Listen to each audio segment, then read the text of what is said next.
नमस्कार दोस्तों, आइए सुनते हैं नागपंचमी की कहानी। उससे पहले चैनल को लाइक और सब्सक्राइब करें। प्राचीन काल की बात है। एक सेठ जी के 7 पुत्र थे। सातों के विवाह हो चुके थे। सबसे छोटे पुत्र की पत्नी श्रेष्ठ चरित्र की विदुषी और सुशील महिला थी, परंतु उसके कोई भाई नहीं था। एक दिन बड़ी बहू ने घर लीपने को पीली मिट्टी लाने के लिए सभी बहुओं को साथ चलने को कहा, तो सभी डलिया और खुरपी लेकर मिट्टी खोदने लगी। तभी वहाँ एक सर्प निकला, जिसे बड़ी बहू खुरपी से मारने लगी। यह देखकर छोटी बहू उसे रोकते हुए कहा, मत मारो इसे, यह बेचारा निरपराध है। यह सुनकर बड़ी बहू ने उसे नहीं मारा। तब सर्प एक ओर जा बैठा। तब छोटी बहू ने उससे कहा, हम अभी लौट कर आते हैं, तुम यहाँ से जाना मत। यह कहकर वह सबके साथ मिट्टी लेकर घर चली गई और वहाँ कामकाज में फंसकर सर्प से जो वादा किया था उसे भूल गई।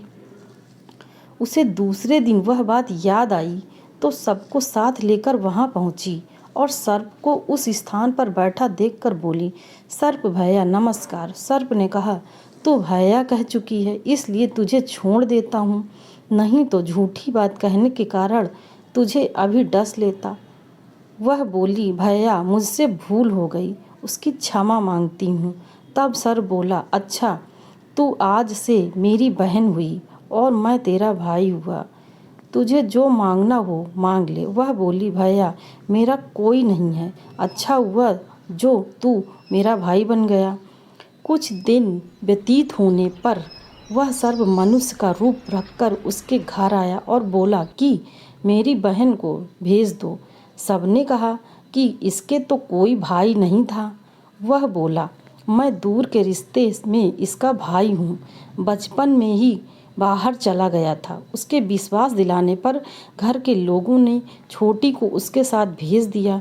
उसने मार्ग में बताया कि मैं वही सर्प हूँ, इसलिए तू डरना नहीं और जहाँ चलने में कठिनाई हो वहाँ मेरी पूँछ पकड़ लेना।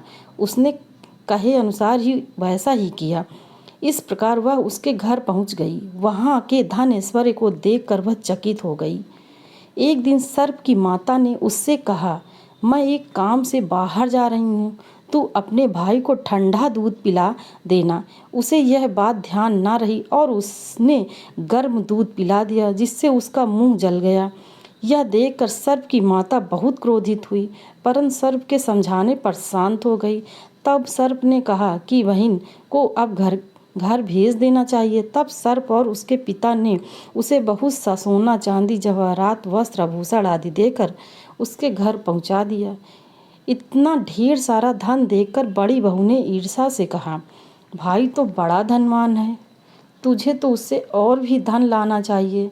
सर्प ने यह वचन सुना तो सब वस्तुएं सोने की लाकर दे दी।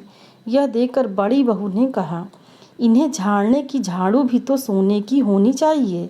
तब सर्प ने झाड़ू भी सोने की लाकर रख दी। सर्प ने छोटी बहू को हीरो मणियों का एक अद्भुत हार दिया। उसकी प्रशंसा उस देश की रानी से भी सुनी। बोली कि सेठ जी की छोटी बहू का हार यहाँ आना चाहिए। राजा ने मंत्री को हुक्म दिया कि उससे वह हार लेकर शीघ्र उपस्थित हो। मंत्री ने सेठ जी से जाकर कहा कि महारानी जी छोटी बहू का हार पहनेंगी, वह उससे लेकर मुझे दे दो। सेठ जी ने डर के कारण छोटी बहू से हार मांग कर दे दिया। छोटी बहू को यह बात बहुत बुरी लगी। उसने अपने सर्व भाई को याद किया और आने पर प्रार्थना की कि भैया रानी ने हार छीन लिया है, तुम कुछ ऐसा करो कि वह जब हार उसके गले में रहे तब तक के लिए सर्प बन जाए और जब वह मुझे लौटा दे तब हीरों और मणियों का हो जाए। सर्प ने ठीक वैसा ही किया। जैसे ही रानी ने हार पहना वैसे ही वह सर्प बन गया। यह देखकर रानी चीख पड़ी और रोने लगी। यह देखकर राजा ने सेठ के पास खबर भेजी कि छोटी बहू को तुरंत भेजो। सेठ जी डर गए कि राजा ना जाने क्या करेगा। वह स्वयं छोटी बहू को साथ लेकर उपस्थित हुए। राजा ने छोटी बहू से पूछा, तूने क्या जादू किया है, मैं तुझे दंड दूंगा। छोटी बहू बोली, राजन दृष्टता क्षमा कीजिए, यह हार ऐसा ही है कि मेरे गले में हीरों और मणियों का रहता है और दूसरे के गले में सर्प बन जाता है। यह सुनकर राजा ने वह सर्प बना हार उसे देकर कहा, अभी पहनकर दिखाओ। छोटी बहू ने जैसे ही उसे पहना वैसे ही हीरो मणियों का हो गया। यह देखकर राजा को उसकी बात का विश्वास हो गया और उसने प्रसन्न होकर उसे बहुत सी मुद्राएं भी पुरस्कार में दी। छोटी वह हार और उन मुद्राओं को साथ लेकर घर लौट आई। उसके धन को देखकर बड़ी बहू ने ईर्ष्या के कारण उसके पति को सिखाया कि छोटी बहू के पास कहीं से धन आया है। यह सुनकर उसके पति ने अपनी पत्नी को बुलाकर कहा, ठीक ठीक बता कि यह धन तुझे कौन देता है। तब वह सर्प को याद करने लगी।